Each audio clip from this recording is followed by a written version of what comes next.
video, we're going through a few different combinations of the BOLO punch, and the last combination is by far my favourite one. First combination, this one's really good for MMA because you can use this off a little bit of a feint for a takedown, but it's actually to throw the BOLO punch first. So what you can do is pretend to feint a little bit for a takedown, so you lower your level, which you're going to make your opponent drop their hand, and then you spin through with a BOLO punch, come through with a hook, and then as straight as you're stepping back out. So what it will look like is this. So you feint, come up with BOLO punch, hook, straight, and then out. So again, a nice speedy time. So kind of feint, bang, bang, bang, and come out. So actually throw that BOLO punch first. The thing what I really like about this combination, like I said, is as you're throwing the uppercut, that left hook just comes off really nicely for it. And sometimes you can actually knock the opponent's head up, and obviously come through with the hook, will knock them on the chin. So as you throw that, and then you bang the hook straight after, so it flows really nicely. And then come through with the straight after. So one more time, I said ducking your level down, that's the first one. Second one is throwing a simple jab cross, and then after throwing the cross, whipping that back around and throwing the BOLO uppercut. So we'll start one more time, jab cross, whip round, and then uppercut. The reason why you want to do that is because you're breaking the pattern.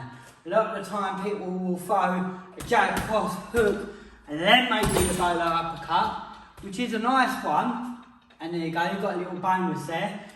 But that is very predictable, and fighters will get used to blocking that because that is what's thrown more. Not a lot of people will, after throwing a cross, throw the rear uppercut afterwards. So if you practice this one and get quick at it, it can be very effective.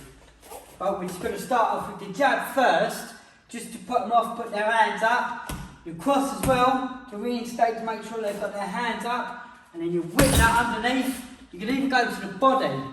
This is probably a really nice one to go to the body with. Obviously I can't do that with this bag, but if you can imagine keeping their hands up and then whipping that through to the body, they've got their hands up nice and tight there, they're leaving all this body space open. So it's jab cross and then whip round, bang, to the body. Or if they have their hands up but are maybe open slightly and they've got a gap through there, jab cross, whip it round up to the head. So that's your second one. So this combination, going off of the push kick, what I like to do is a lead push kick and then whipping that round up to their chin afterwards. Because if you kick them in the chest or in the face and they move back, a lot of the times they're going to want to come straight back in, and then that's when you can whip that round and land underneath their chin or again to the body with it. So you want to come up, step, push kick, whip round, and then land them to the chin.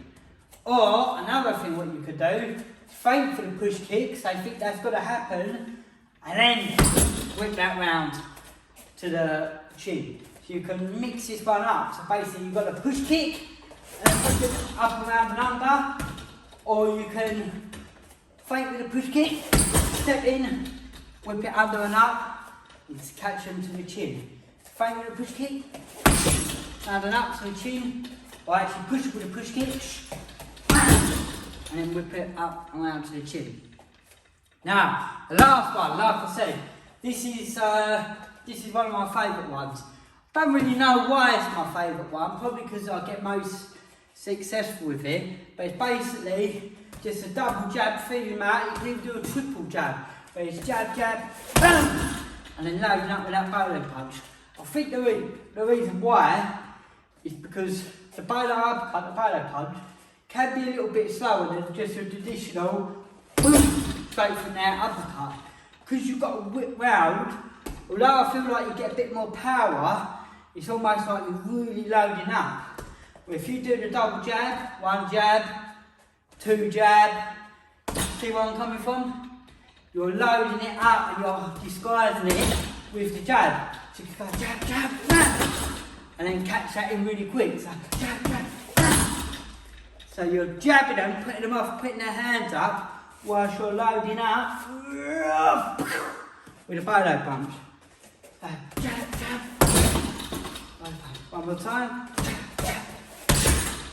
The BOLO punch. So there's just a couple of combinations which you can practice using your BOLO punch. So you're not just sort of throwing it for no reason. You've got reasons why you could be throwing this punch.